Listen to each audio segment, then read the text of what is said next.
कल 18वां और 19वां श्लोक हुआ था। आज 20वें से प्रारंभ करते हैं। पहले पाठ, फिर आपने भी पाठ करना है, फिर अर्थ समझेंगे। किस क्रम से? भल्ला जी, संजीव शर्मा जी, स्वस्तिका जी, खुराना जी, बिमला जी, इसी क्रम से पाठ भी करना है और अर्थ भी बताना है।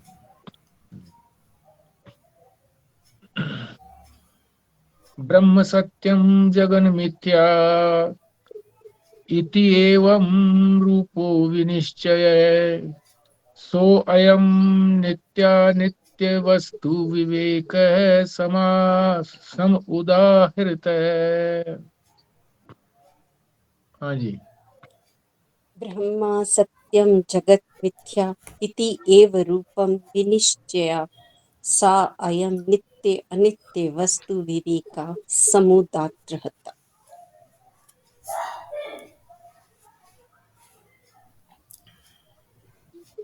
संजीव शर्मा जी। जी।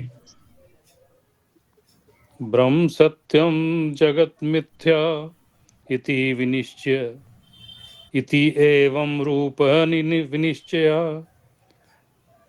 स अयं नित्य अनित्य वस्तु विवेक समुदाहृत।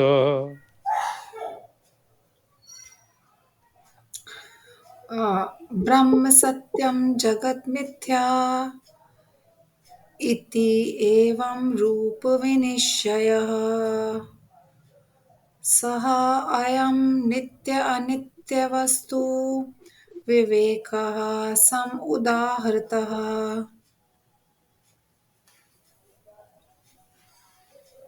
ब्रह्म सत्यम जगत मिथ्या इति एवं रूप विनिश्चया सो अयम नित्य अनित्य वस्तु विवेक समुद्राहृत्य।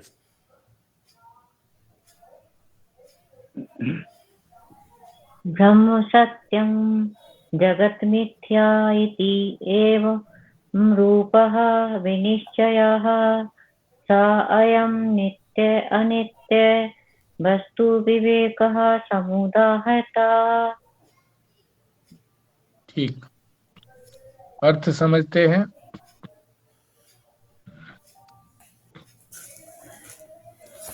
ये श्लोक जो है विवेक को बताता है कि विवेक कैसे करना है। यानी विवेक माने विवेचन,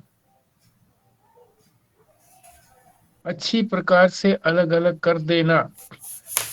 दो वस्तुएं जो मिली हुई लगती हैं उनको अलग अलग कर देना को कहते हैं विवेक। ब्रह्म सत्यम, ब्रह्म तो सत्य है। सत्य का अर्थ है जो त्रिकालाबादित्वम सत्यत्वम, जिसका तीनों कालों में भी बाध नहीं होता, यानी तीनों कालों में सच्चा बना रहता है। बाध कहते हैं झूठा हो जाना, कट जाना। तो ब्रह्म जो है वो तीनों कालों में बना रहता है, इसीलिए उसको सत्य कहा है। जगत मिथ्या, और ये सारा संसार जगत। जगत और संसार में थोड़ा अंतर है। जगत तो ये जो परमात्मा ने बनाया है सारा, इसको कहते हैं जगत। और संसार जो है, जब हम इसके अंदर अपना रंग भर देते हैं तो उसी को संसार कह देते हैं।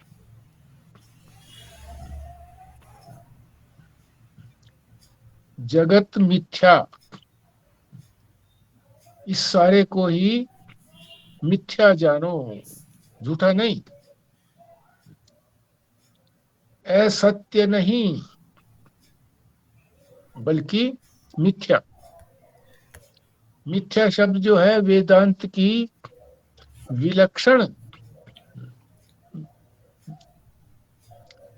कृति है, और कहीं ये शब्द प्रयोग नहीं होता सिवाय वेदांत के। सब जगह दो ही वस्तुओं को जानते हैं, सत्य और असत्य को, यानी सच और झूठ को। व्यवहार के अंदर भी जब प्रश्न पूछा जाता है विद्यार्थियों के लिए, तब भी वो कहते हैं कि भाई इसमें जो सत्य है उस पर निशान लगाइए, तो मिथ्या है उसको छोड़ दी, जो असत्य है उसको छोड़ दिए। राइट एंड रॉन्ग ऐसे लिखा होता है अंग्रेजी में, हिंदी में सत्य और असत्य। व्यवहार में भी हम दो ही सिरे जानते हैं, सच्चा और झूठा। झूठे का मतलब है सत्य। पर ये तीसरा शब्द जो है ये कहता है कि वो दिखाई तो देता है, प्रतीत तो होता है, पर सत्य नहीं है। तो क्या अंतर हुआ फिर असत्य में और मिथ्या में?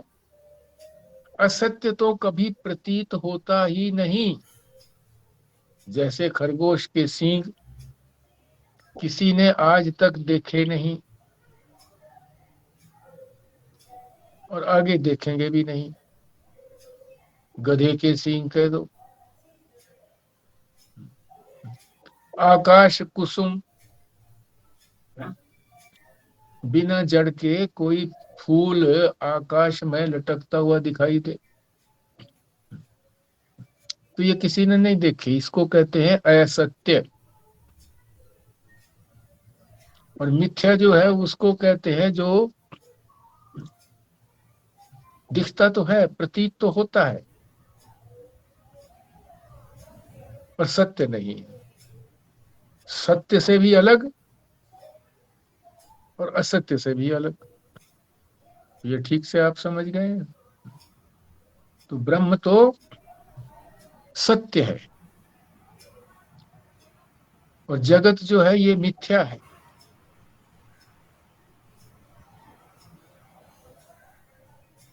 एवं रूपो, इस प्रकार का रूप है।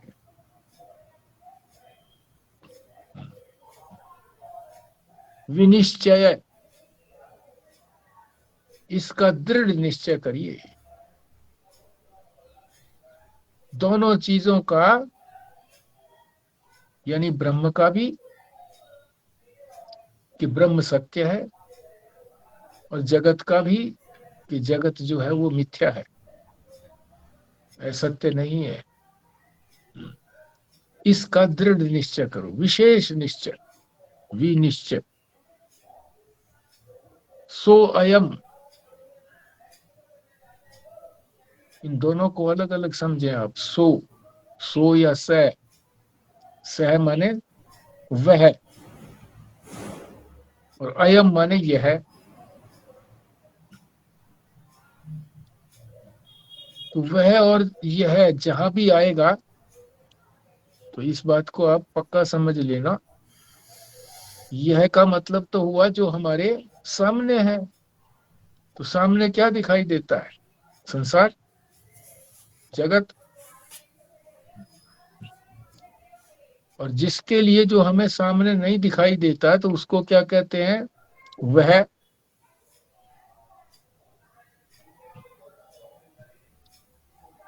कहते हैं ना किसी को वो चीज लिया भाई, क्योंकि वो चीज सामने नहीं है इसलिए उसके लिए वह प्रयोग किया गया। सामने है तो कहते हैं ये सामने वाली चीज है, इशारा करके उंगली करके कहते हैं लिया। तो इसमें संसार तो सामने है, इसके लिए कहा गया अयम, यह है। और जो सामने दिखाई नहीं देता है परमात्मा ब्रह्म, उसको कह दिया सह, वह।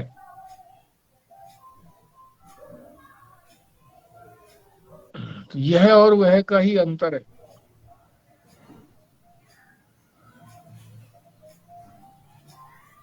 सो, सो माने वह है, स माने वह है, क्या है वो? नित्य है। जिस क्रम से ये दिया है सह और अयम, उसी क्रम से इसका अर्थ भी लगाना है कि वह तो नित्य है और अयम यानी यह, ये अनित्य है।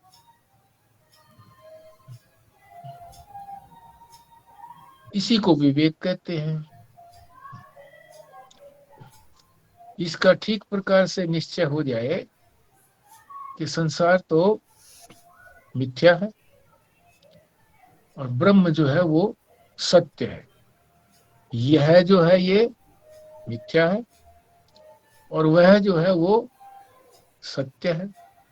इसका दृढ़ निश्चय होना ही विवेक, विवेक है। सम उदाहृत, ऐसा उदाहरण दिया जाता है। उदाहृत, उदाहरण दिया जाता है, कहा जाता है, ऐसा समझा जाता है।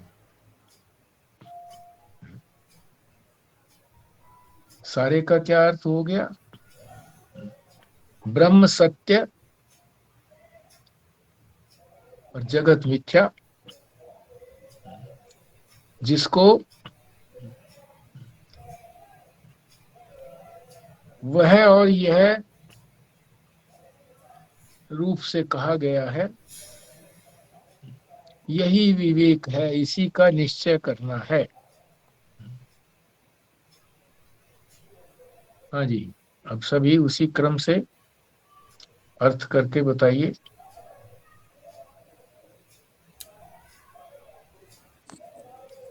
ब्रह्म सत्य है और जगत मिथ्या है, इसी का हमें दृढ़ बुद्धि में दृढ़ निश्चय करना है। यह मतलब कि संसार ये मिथ्या है और वह मतलब परमात्मा वो सत्य है।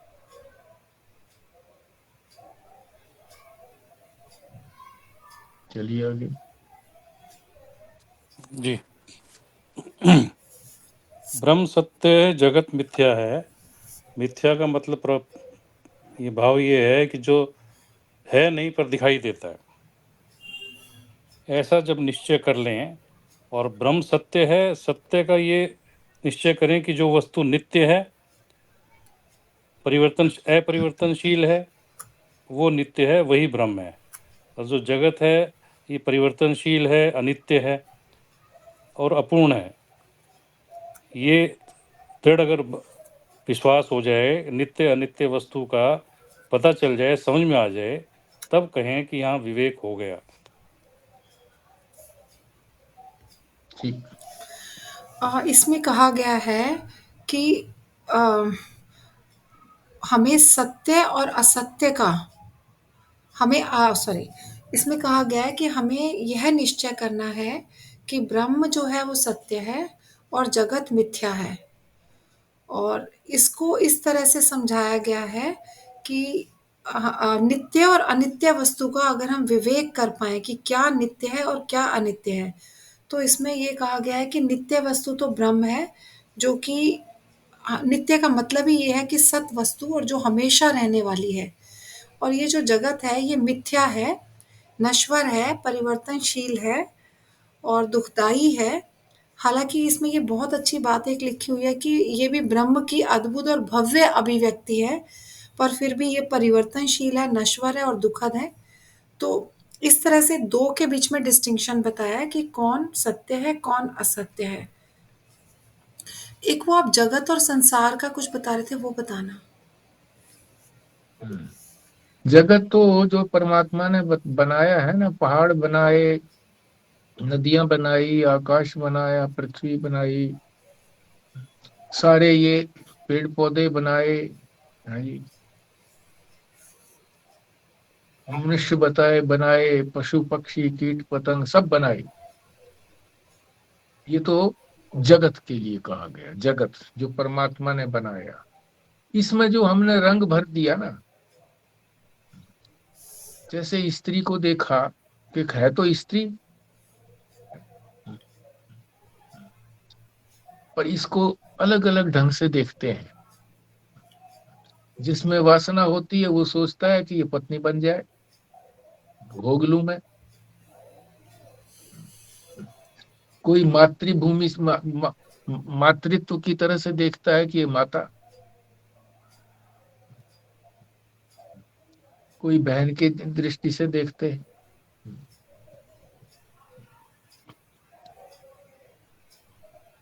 अपनी दृष्टि से रंग भर लेते हैं इसके अंदर हम। किसी को अच्छा मान लेते हैं, किसी को बुरा मान लेते हैं, राग द्वेष। जब इसमें हम राग द्वेष कर लेते हैं तो यही संसार कहलाता है। ये जो है ये हमारे लिए बाधक नहीं है। जो संसार, जो जगत परमात्मा ने बनाया है, जैसे स्त्री के लिए पुरुष जो बनाया है, तो पंजाबी महात्मा कहा करते थे, तुसी एनू एवें ही रहने दो, है कानू एनू पति मानते हो। माताओं से कहते थे तुम इनको जीने दिया करो ना, ये तो बंदे हैं, जीने दो इनको, तुम पति किस लिए बनाते हो, तुम वासना भरते हो। तो हम अपनी वासना भर लेते हैं तो ये बन जाता है संसार। इसीलिए बार बार कहा जाता है कि संसार जो है ये हमको बांधता है। ये नहीं बांधते, ये पेड़ पौधे ये कहाँ बांधते हैं हमको। हम इनमें रंग भर लेते हैं तो फिर बंधन हो जाता है। अपना लाइकिंग और डिसलाइकिंग, राग और द्वेष जब इनमें धारण कर लेते हैं तब ये बंधनकारी हो जाते हैं। ये संसार जैसे कहा ना जी, अपना संसार अपने आप बना लेते हैं हम।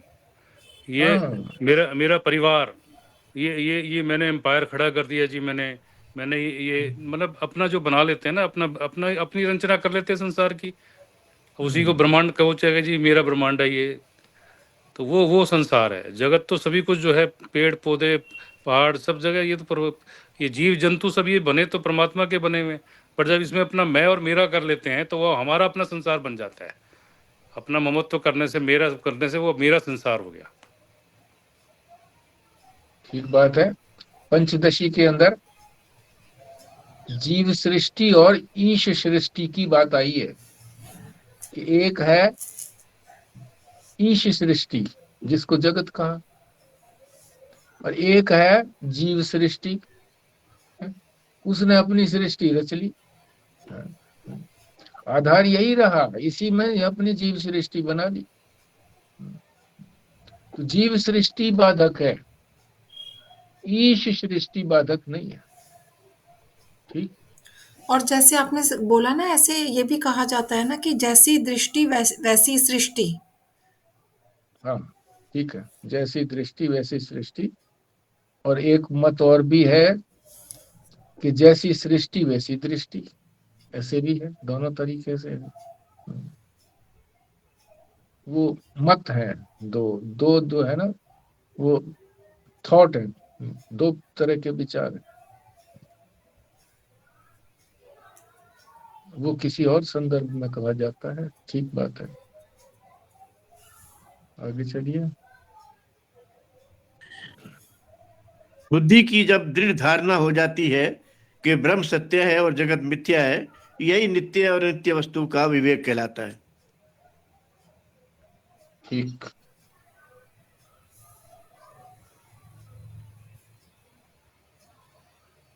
विमला जी सतर्क रहा करिए।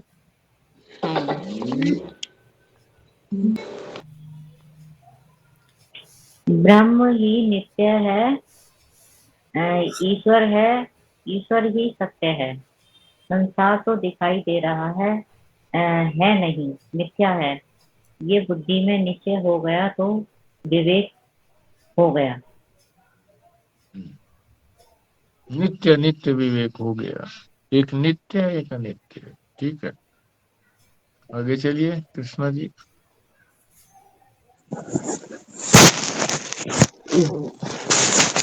ब्रह्म सत्य है और जगत मिथ्या है, यही नित्य और अनित्य वस्तु का विवेक कहलाता है। सत्य या नित्य वह है जिसका नाश तीनों कालों में कभी नहीं होता और जिसमें किसी प्रकार का कोई विकार भी नहीं आता, जो अपरिवर्तनशील है। ठीक है, आगे चलते हैं फिर 21वां। 21वें में वैराग्य की चर्चा है। वैराग्य किसको कहा जाता है? वैराग्य ये बताएंगे। कैसे वैराग्य करना है, किस किस से वैराग्य करना है, ये सारा इसके अंदर चर्चा है। पहले पाठ फिर अर्थ। तद वैराग्यम जिहासा या दर्शन शरणादि भी दे आदि ब्रह्म पर्यंते है अनित्य भोग वस्तुनि। हाँ जी।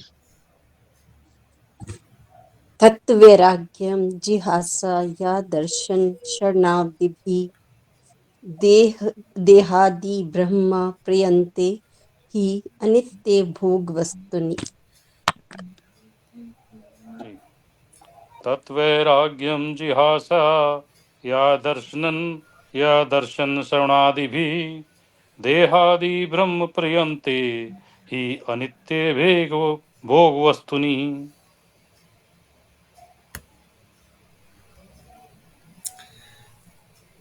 तत्वैराग्यम जिहासा या दर्शन श्रवणादिभिः देहादि ब्रह्म पर्यन्ते ह अनित्य भोग वस्तुनि।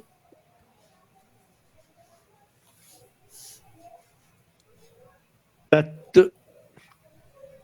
वैराग्यम जिहासा या दर्शन श्रवणादि भी देहादि ब्रह्म पर्यन्ते ही अनित्य भोग वस्तुनि।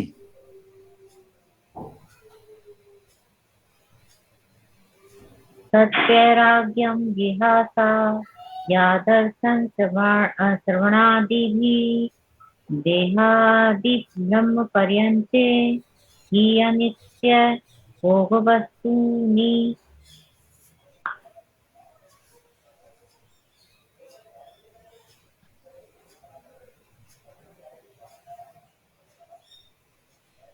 हाँ जी, आप ही तो बचे हैं कृष्ण जी।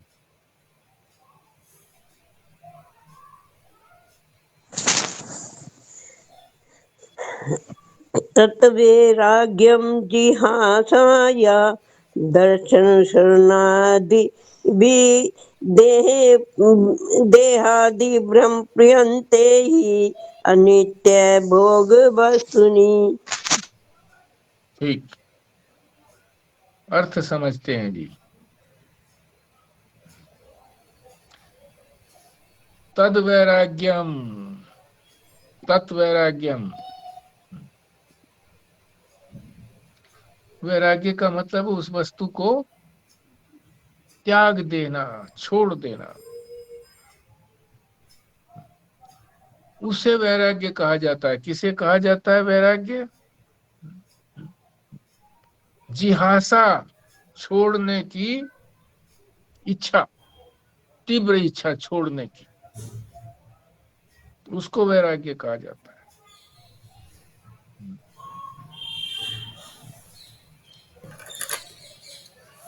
किन किन वस्तुओं से?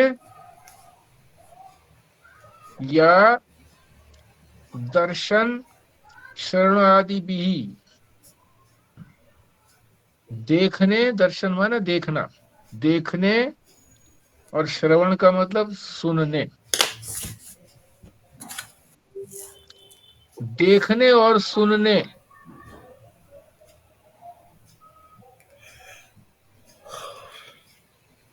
देखते और सुनते हम किन चीजों को है?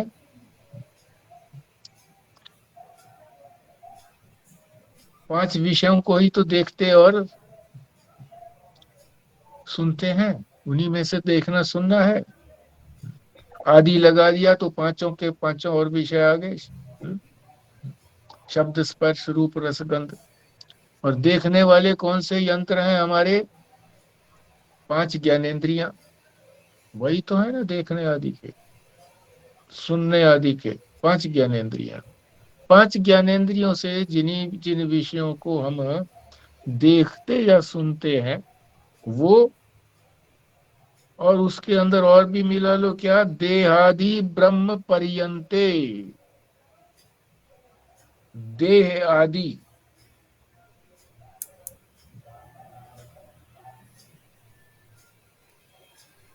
देह जो है वो जो मर्त्य प्राणी है देह, वो कहां से लेकर के कहां तक है? ब्रह्म पर्यंत, देह आदि से लेकर ब्रह्मा जी के शरीर तक। ब्रह्मा जी का भी अपना शरीर है, वो भी पंच भौतिक हैं ब्रह्मा जी। ब्रह्मादि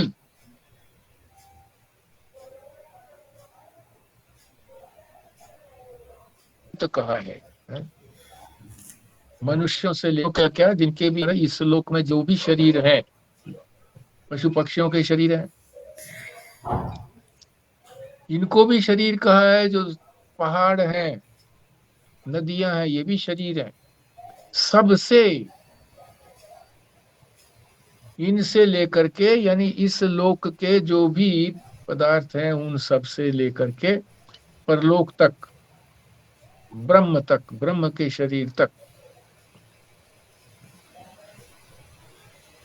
ही वास्तव में क्या है? वो अनित्य, अनित्य है, बदलने वाले हैं, नष्ट होने वाले हैं। जितनी भी ये सारे संसार के अंदर जो पांच विषय हैं, ये सारे भोग के विषय हैं, भोगना चाहते हैं हम इनको। ये सारे अनित्य हैं। जिन वस्तुओं को हम भोगना चाहते हैं, पांचों विषयों को भोगना चाहते हैं हम। आंख से हम रूप का भोग करते हैं, कान से हम शब्द का भोग करते हैं, जिह्वा से हम रस का भोग करते हैं, हमारी चर्म से, चमड़ी से स्पर्श का भोग करते हैं, और इसी तरह से घ्राणेन्द्रिय, हमारी जो नासिका की इंद्रिय है उसको कहते हैं घ्राणेन्द्रिय, उससे गंध का भोग करते हैं। तो पांच विषय हो गए ना, शब्द स्पर्श, शब्द से कान का विषय है, कर्णेन्द्रिय का, शब्द स्पर्श चर्म का है विषय, रूप आंख का विषय है, शब्द स्पर्श रूप रस जिह्वा का विषय, शब्द स्पर्श रूप रस गंध घ्राणेन्द्रिय का विषय है। इन सब का भोग करते हैं। भोग को यही मत समझिए कि हम जो कुछ खाते हैं वही भोग है, क्योंकि उसमें भी तो हम रस लेते हैं ना,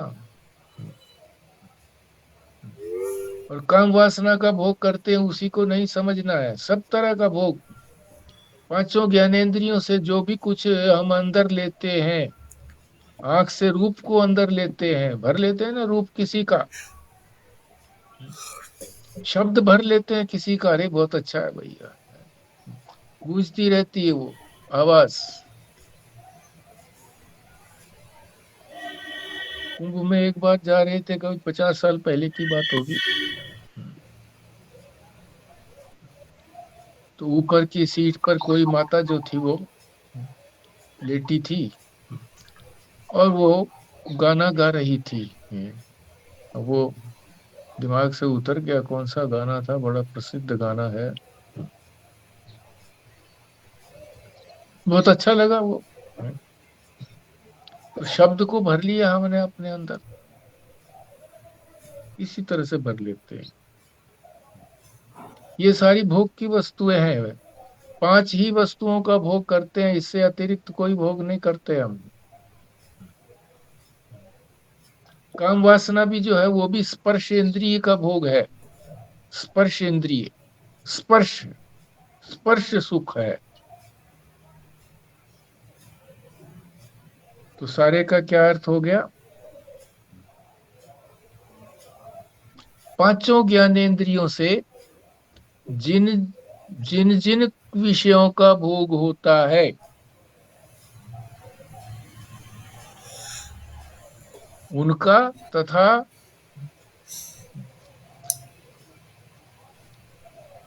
इन देह आदियों से, देह से लेकर के ब्रह्मा पर्यंत, ये भी सारे देह वाले हैं, सारे ही देहों से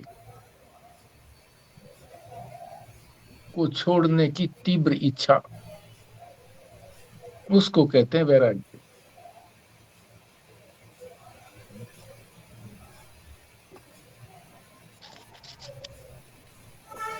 वैराग्य की संत ज्ञानेश्वर ने अपनी गीता भाष्य के अंदर, उस पर भी गीता के ऊपर भाष्य किया है संत ज्ञानेश्वर। स्वामी मनीषानंद जी ने एक बार कहा था जी कि संत ज्ञानेश्वर की गीता भी पठनीय है। तो किस सीमा तक का वैराग्य होना चाहिए, ये इसके अंदर दर्शाया है। कैसे? 3 उदाहरण दिए हैं,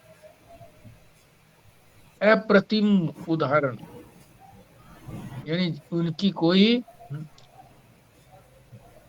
फेलियर नहीं है, जो कुछ कह दिया है वो ऐसा ही है। पहला उदाहरण ये है, मृतक रानी के सड़ते हुए शरीर का आलिंगन करने के लिए कोई दौड़ेगा क्या? आलिंगन करने के लिए सामान्य व्यक्ति सोचे कि ठीक है, राजा ने इसको त्याग दिया है, अभी इसमें इसका शरीर सड़ गया है, तो मैं आलिंगन कर लूं? नहीं, न राजा आलिंगन करना चाहेगा, न सामान्य व्यक्ति। सड़े हुए शरीर के साथ कोई आलिंगन करना चाहता है क्या? नहीं, दूर से ही गंध आती है, नजदीक ही जाना पसंद नहीं करता। इसी तरह से दूसरा उदाहरण, मार्मिक उदाहरण है ये, दोनों ही, तीनों ही। कोड़ी के रिश्ते हुए पीव, मवाद, जब शरीर गलने लग जाता है ना, तो जख्म होकर के उसमें से मवाद भी निकलने लगती है, इन्फेक्शन होकर के। तो मवाद को पीने के लिए कोई आगे बढ़ेगा क्या? वहां तो आलिंगन की बात कही थी, यहाँ पीने की बात। प्यासा कितना ही हो, फिर भी क्या मवाद को पीना चाहेगा? नहीं पीना चाहेगा। तीसरा उदाहरण दिया है,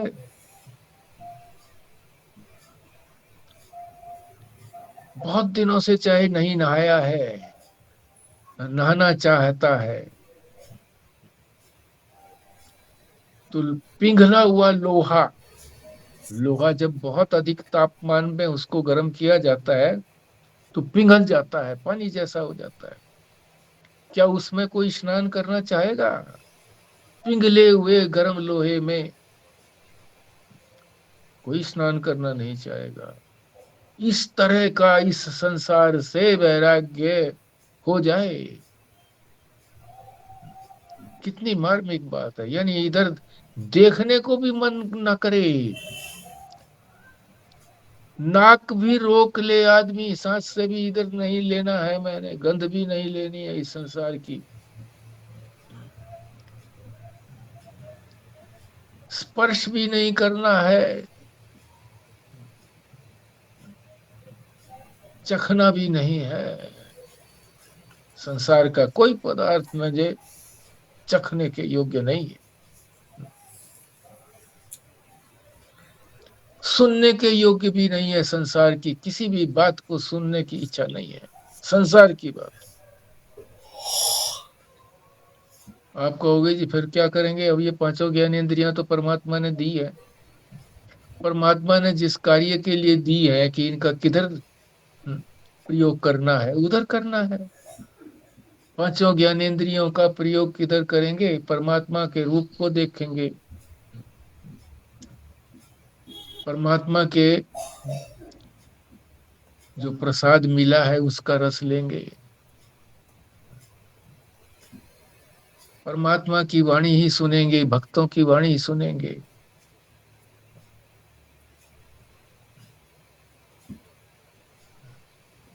इत्यादि अपने आप अनुमान कर लेना इसी तरह से। तो आप लोग भी इसी तरह से अर्थ बताइए। हाँ जी।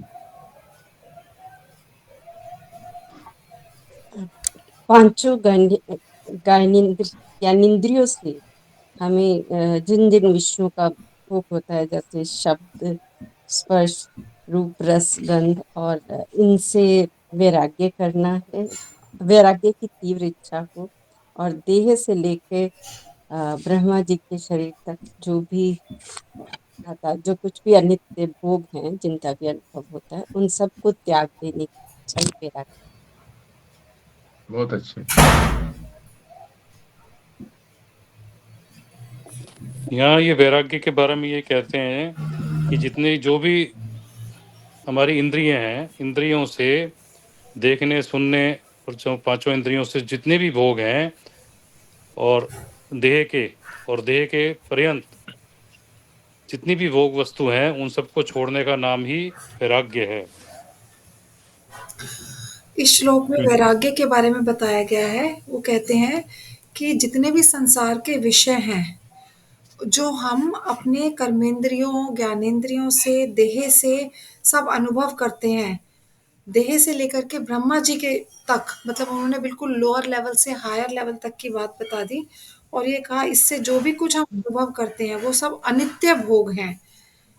तो अगर हम इन सबको त्याग करने की हमारी तीव्र इच्छा है, तो इसका मतलब हमें वैराग्य हो गया। और वो वैराग्य भी कैसा है, विवेक जनित वैराग्य है, और वो सही मायने में वैराग्य है। ठीक। मुझे इसमें एक बात नहीं समझ आई कि आपने इसमें बार बार ज्ञानेंद्रियों का बोला, कर्मेंद्रियों के बारे में नहीं बोला। कर्मेंद्रियां जो है ना, विषय, जो पांच विषय है उधर नहीं जाती है ना, कर्मेंद्रियां नहीं भागती हैं, यही भागती हैं, ज्ञानेंद्रियां ही भागती हैं। दर्शन और श्रवण, ये जो कहा है इन्होंने, दो शब्द जो दिए हैं, दो ज्ञानेंद्रियां दी हैं, इन्हीं के साथ आदि लगा दिया गया है। ये नहीं कहा गया कि दोनों इंद्रियां, दोनों प्रकार की इंद्रियां, ये अगले श्लोक में शायद आएगा, दोनों प्रकार की इंद्रियों का।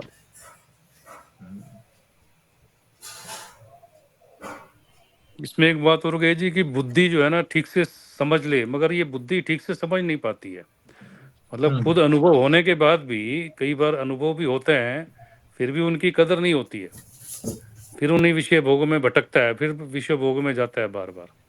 जैसे कहा ना जी कि रसगुल्ले खा लिए 50 रसगुल्ले खा लिए, फिर उल्टी आ गई, फिर छोड़ दिया, मगर कुछ दिन के बाद फिर खाने की इच्छा होती है करके।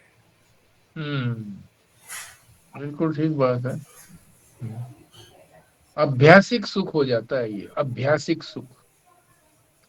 किसी चीज को बार बार खाओगे ना तो फिर वो अभ्यास हो जाता है, फिर उसके बिना उसमें सुख ना भी आए, सुख ना भी आए तो भी फिर सुख आता है।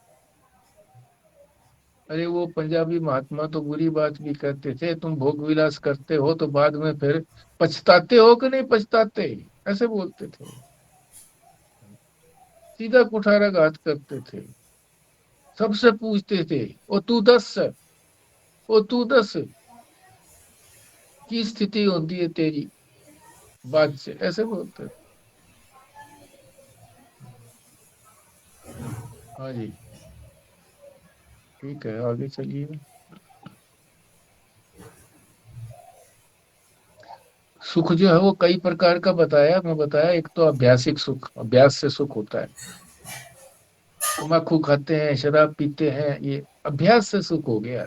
पीछे वाली स्मृति बनी रहती है, पीछे कभी कभी जब कोई शुभ कर्म आगे आ गया जिससे हमको सुख मिला, जब भी हमको सुख मिलता है तो शुभ कर्म से सुख मिलता है, तो सुख मिला। फिर आगे जो सुख है वो पीछे के स्मृति से सुख मालूम पड़ता है कि पीछे सुख आया था, आज भी आएगा।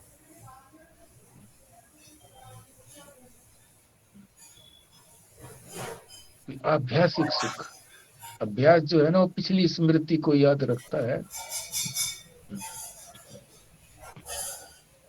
और आशा बनाए रखता है कि चलो पीछे सुख नहीं आया, अब आएगा। आभ्यासिक सुख एक सुख होता है आविद्यक सुख। आविद्यक अज्ञान से सुख मान लिया, उसके अंदर सुख है नहीं, मान लिया सुख। 100 रुपए खोए गए, 99 मिल गए, सुख हो गया भाई, ठीक है कोई बात नहीं, नुकसान ही तो हुआ। सुख का एक अविद्या का सुख हो गया, ज्ञान का सुख हो गया, राहत को सुख मान लेते हैं। तो जितना भी ये संसार का सुख है ये राहत का सुख है। हमें अपने सिर से कभी किसी को सुख मालूम पड़ा है क्या? सुख उसी को मालूम पड़ता है जिसका एक बार सिर में दर्द हो गया, फिर जब ठीक हो गया तो मालूम पड़ता है कि हाँ सुख देता है, सिर भी सुख देता है। अविद्यक सुख, अविद्या से अज्ञान से हमने उसमें सुख मान लिया, राहत को ही सुख कह दिया। तो सुख अनेक प्रकार के हैं, क्यों नहीं हमारे से छूटता ये। जैसे ये संजीव शर्मा जी ने कहा था कि हम जानते हुए भी फिर भी आदर नहीं करते हैं, तो उसका यही कारण है कि और चीजें, अविद्या सामने आ जाती है, अभ्यास आ जाता है, पूर्व स्मृति आ जाती है, आशा बनी रहती है कि ठीक है अब की बार सुख नहीं मिला तो आगे मिलेगा, इस लड़के से सुख नहीं मिला तो दूसरा लड़का तो सुख देगा ही देगा। दो लड़कों का, अब मैं क्या बताऊं, मित्र थे हमारे कि वो जिस लड़के के पास रहना चाहते थे, छोटे के पास रहना चाहते थे, वो कह देता कि महीना हो गया है, ਇੱਥੇ ही कोई रहना है, तुसी जाओ। दूसरे लड़के के पास जाते, वो भी कह देता महीना पूरा हो गया, अब जाओ दूसरी जगह। रोटियां बांध ली जाती हैं कि एक समय में ये रोटी देगा, दूसरे समय में ये रोटी देगा, एक महीने ये रोटी देगा, दूसरे महीने ये रोटी देगा।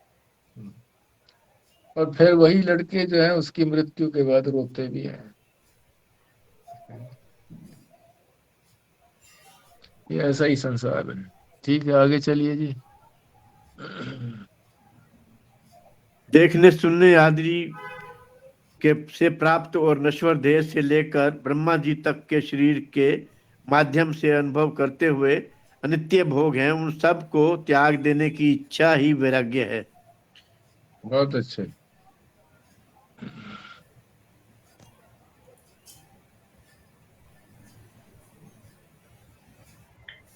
संसार की सभी वस्तुएं, देह आदि देखने सुनने वालों से लेकर ब्रह्मा पर्यंत सभी अनित्य नाशवान है, इनका त्याग ही वैराग्य है।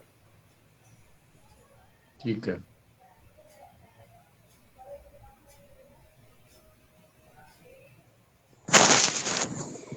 वैराग्य एक मानसिक स्थिति है एक ऐसी मनस्थिति जब मन सुख शांति की लालसा में इसे प्रीतियमान संसार में बैठता ही नहीं।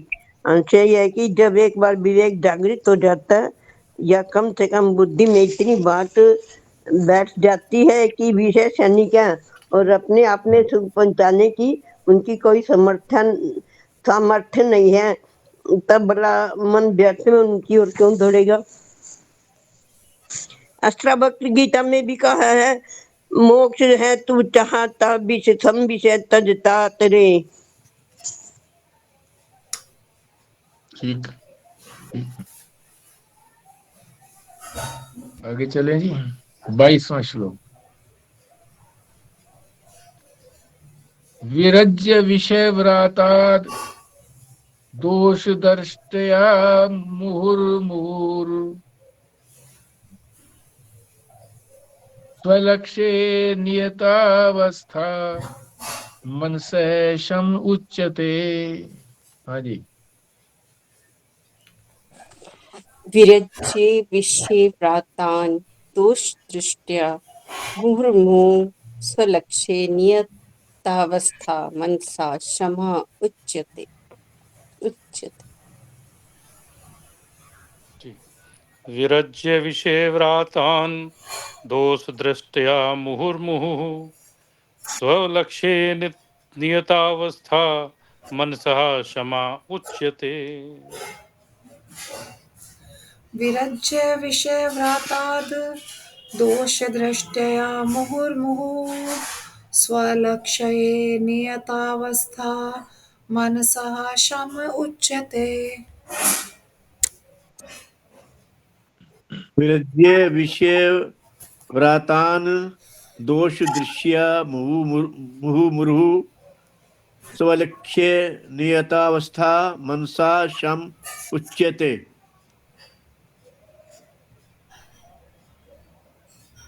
विरज्य विषय व्रतान् दोष दृष्ट्या मुहुर्मुहुः स्वलक्ष्ये नियत अवस्था मनसः सम उच्यते।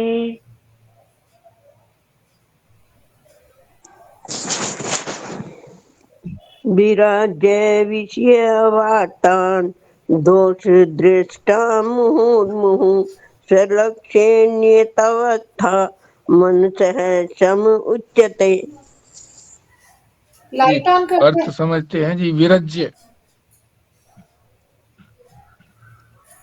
छोड़ देना, त्याग देना, विरक्त हो जाना। विरक्त हो करके, छोड़ करके, किसको छोड़ करके? विषय व्रातात, विषय व्रातान, एक विषय नहीं, समूह, विषयों का समूह।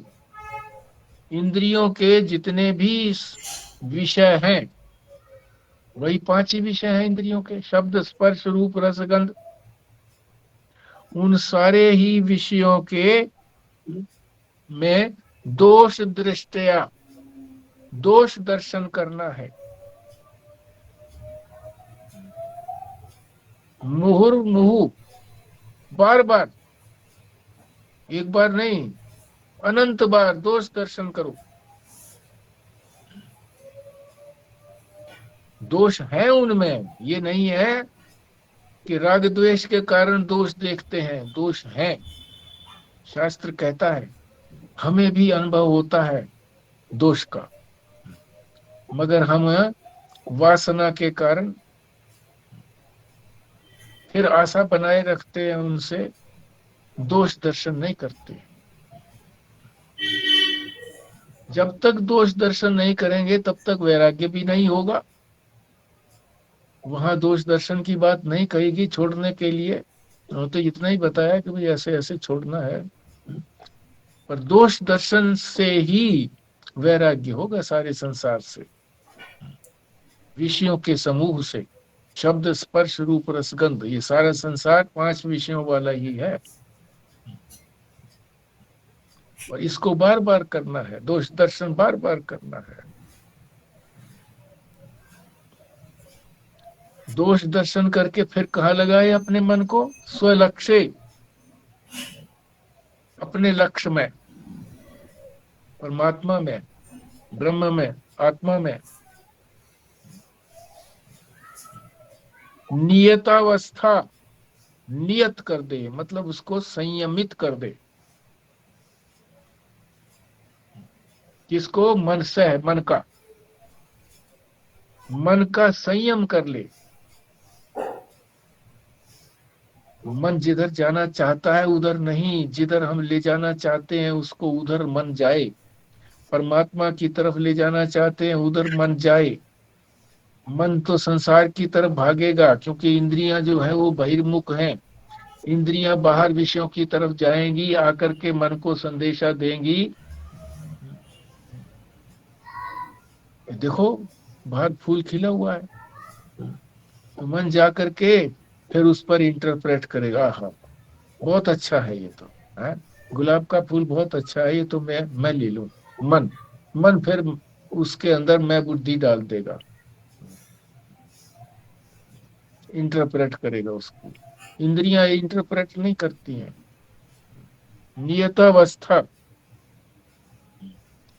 ऐसी अवस्था आ जाए कि मन जो है वो संयम में रहे, ऐसी अवस्था नियमित रहे, नियंत्रित रहे, जैसा शास्त्र ने नियम बताया उसके मुताबिक नियंत्रित रहे। उसको शम उच्चते, उसको शम कहा गया है। मन का नियंत्रित रहना, मन का शांत रहना, इसको कहा गया है शम। ठीक है जी, आप लोग भी सभी बताइए।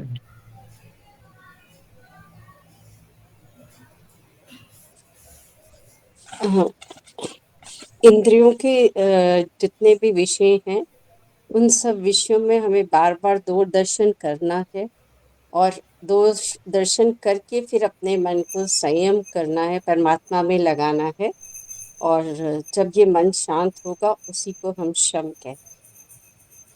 ठीक, जी।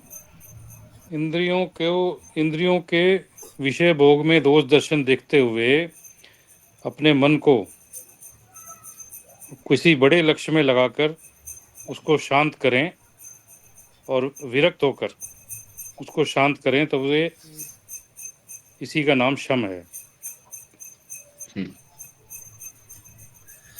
इस श्लोक में शम अवस्था के बारे में बताया गया है, जिसका अर्थ है मन की शांति, या जब वो बिल्कुल शोभ रहित हो जाए, उसमें कोई संकल्प और विकल्प ना उठे।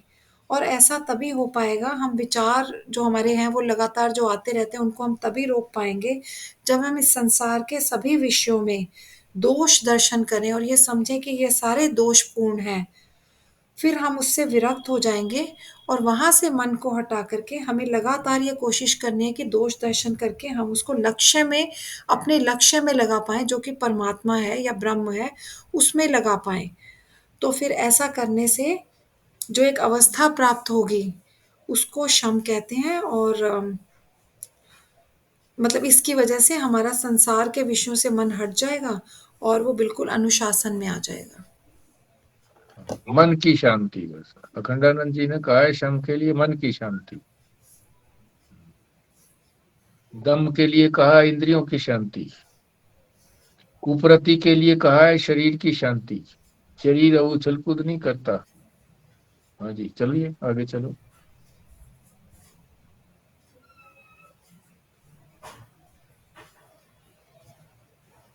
विशेष मुंह के बारंबार दोष करने के फलस्वरूप उनके विरक्त होकर जब मन अपने लक्ष्य में स्थिर हो जाए तब उस अवस्था को शम कहा जाता है। मन विचार प्रवाह है। यदि मन के सम्मुख कोई ऊंचा लक्ष्य रख देंगे तो फिर संसार के किसी विषय पर जा टिकेगा। इसलिए सभी प्रकार के योग इस बात की सीख देते हैं कि मन के सामने कोई ऊंचा दिव्य महान विचार अथवा लक्ष्य होना चाहिए। जब तक हम अपने मन को सूक्ष्म और दिव्य क्षेत्रों के विचरण करने का प्रशिक्षण नहीं देंगे तब तक तो वह अपने सांसारिक लक्ष्यों से दूर नहीं हटेगा। भक्ति में भी यही होता है, ना कि भक्त अपने प्रीतम प्रभु के ध्यान में मग्न हो जाता है और सांसारिक चेष्टाएं खुद ब खुद छूट जाती हैं। बहुत अच्छा।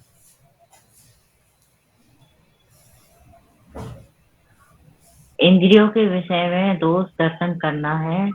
बार बार संसार में दोष दर्शन करके अपने मन को परमात्मा में लगाना है, इससे मन शांत होगा।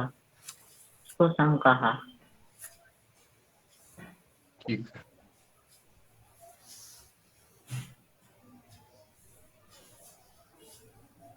कृष्ण जी। जी, इंद्रिय इंद्रिय विषयों के दोष दर्शन करते हुए मन को फिसलने से बचाने की भी चेष्टा करनी चाहिए। जो हम मन को संयमित करने में सफल होंगे, मन इन संसारिक विषयों से हटता जाएगा और फलतः संतुलित, शांत और शोभ रहित होता जाएगा। ठीक बात है जी। ये ध्यान यही तो हुआ जी। ध्यान हाँ, में सुबह जो बैठ हाँ, सुबह जो बैठते हैं ना, ध्यान के अंदर जो योगियों का ध्यान है उसके अंदर किसी लक्ष्य में नहीं लगाते। वहां तो सिर्फ मन को वृत्तियों से, मन की जो वृत्तियां हैं उनको रोकते हैं कि मन की वृत्तियां संसार में ही जाती हैं, बार बार संसार की कोई ना कोई याद आती है, वृत्ति बनती है, तो वृत्ति ही ना बने। योग तो यही कहता कि वृत्ति ही ना बने, और भक्ति ये कहता है कि वृत्ति तो बने, परंतु वो वृत्ति बने परमात्मा की, भगवान की वृत्ति बने, वो उसको कहते हैं वृत्ति बने। योग जो है वो तो वृत्ति को ही दुखदाई बताता है कि वृत्ति मात्र दुखदाई है, क्योंकि इसका आदि और अंत है। वृत्ति शुरू होगी फिर समाप्त होगी, तो जिसका आदि अंत है उसका जिस समय में मध्य में चल रहा है वो भी उसका है ही नहीं वास्तव में। वृत्ति मात्र से हमको वैराग्य करना है, ये योग कहता है, वृत्ति मात्र से। गीता में भी भगवान ने कहा है यही, योग की बात कोई कहा है कि योग जो है वो वृत्ति मात्र को उठने नहीं देना चाहता, चित्त वृत्ति निरोध है। तो हम जो ध्यान की बात आई थी ना कि वो तो वृत्ति उठे ही ना, चिंतन नहीं होता। फिर अगर हम चिंतन परमात्मा का करेंगे तो तो चिंतन हो जाता है, फिर वृत्ति इधर न लग करके उधर लगेगी, वृत्ति उठे ही ना बस। तो उसके लिए जो विधि बताई है बड़ी उत्तम विधि है, आप उसका अभ्यास सभी लोग जरूर करें। अनुभूत है, योगियों द्वारा अनुभूत है, थोड़ा थोड़ा मैंने भी अनुभव किया है, तभी उसके अंदर रुचि बनी है, और तभी आप लोगों को भी कहने में संकोच नहीं होता कि शांत बैठ करके, सुबह का समय भी शांत होता है, प्रकृति भी हमारा साथ देती है, शोर शराबा नहीं होता, ना घर में होता ना बाहर होता, शांत होकर के निवृत्त होकर के बैठे और प्राणायाम करें। जो समर्थ है प्राणायाम करने में, तो अपने शरीर को खूब थकाएं प्राणायाम के माध्यम से। थकने के बाद फिर शरीर जो है वो बिल्कुल रिलैक्स हो जाएगा, एक बंधन उसका हट गया। शरीर भी तो बंधन है ना, बिल्कुल आराम से। जैसे हम सोते हैं रात को, दिन में काम करते थक करके सो गए, तो शरीर का हमें पता ही नहीं रहता, तो शरीर का बंधन हट गया। अब जो है मन का बंधन जो था वो हमने प्राणायाम से दूर कर दिया। प्राण करके प्राण भी थक गया, प्राण थक गया तो प्राण के साथ तो मन रहता ही है, प्राण थक गया तो मन भी चंचल नहीं रहेगा, मन भी स्लो हो जाएगा। जैसे प्राण स्लो हो जाता है, मन भी स्लो हो जाएगा, और एक ऐसी अवस्था आएगी कि मन का पता ही नहीं लगेगा कि भी हाँ कोई वृत्ति बन रही है मन की, है भी कि नहीं मन, पर ये होगा दीर्घ काल के अभ्यास से। पर आप करते रहिए, बार बार इसी पर चर्चा होती है। शैली भी कहती है कि भाई ये बताओ तो सही, उनको अपने ग्रुप में भी बताओ। मैंने कहा बताया तो है। और अपने आप ही किसको कैसे होता है, जो प्राणायाम करने में असमर्थ है किसी कारण से, वो अपने शरीर को वैसे रिलैक्स करें। रिलैक्स कैसे करें? सांस निकाला, निकालने के बाद शरीर अपने आप थोड़ा शिथिल होता है, तो उसको और शिथिल सोचें। एक एक अंग के अंदर, नीचे वाले पैरों में से शिथिलता आई है, फिर हाथों में आई है, फिर ऊपर अपने धड़ में आई है शिथिलता। इस तरह से एक एक जब प्राण लेते हैं हम, एक एक सांस लेते हैं फिर निकालते हैं, और निकालने के समय जब निकाल दिया हमने पूरा, तो 5-4 क्षण हम अगर रुकेंगे तो ऐसे लगेगा कि ये जिधर भी हमारा मन होगा ना, उधर ही वो रिलैक्सेशन हमको मालूम पड़ेगी, शिथिलता मालूम पड़ेगी। अनुभव करके देखो इस बात को, तभी आप अप्रिशिएट करोगे। तो ये अनुभव से किया हुआ ये रिलैक्सेशन वाली भी बात है, शिथिलीकरण की भी बात है, और थकाने वाली भी बात है। तो जो प्राणायाम कर सकते हैं वो थकाएं।